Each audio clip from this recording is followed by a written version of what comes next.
aktivitātē un saprotam, ka tas nav priekšrūks. Arī tādi mums ir jāatcerē. Tieši jāpasaka, es nepiedalošu šajā aktivitātē, lūdzu ielieciet par 0 punktu par šo aktivitāti. Un tikai kad jums atvērsies norāda uz nākamo kontrolu. Viens vai otrs jums obligāti jāizdara, jo ja to jūs neizdarīsiet, vai piedalīsieties, vai nepiedalīsieties un pateiksiet, es nepiedalos, un tiesas ieliek nulli. Ja to jūs neizdarīsiet, jums neparādīsies nākamais kontrola punkts.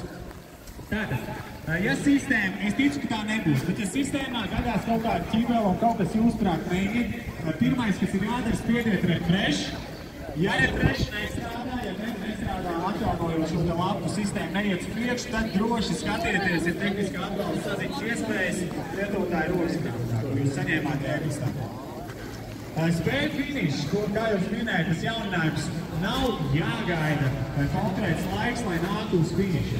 Jūs droši pavēriet savus kontrolpunktus un čakana šurp uz Liepājas domu šeit pat, Dožu ielā 6, jūs gaidīs reģistrācijas tiesneši, kapteinis iet pie reģistrācijas, saka, mūsu komanda veiks dalību spēlēs, mēs gribam, lai mūsu rezultāts tiek pieregistrēts.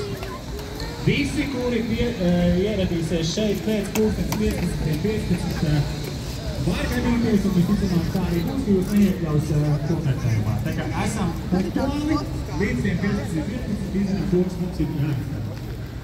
Pēc finiša, kā jūs minējat, trijos šeit sākas svārta koncerts, būs 3 grupas, būs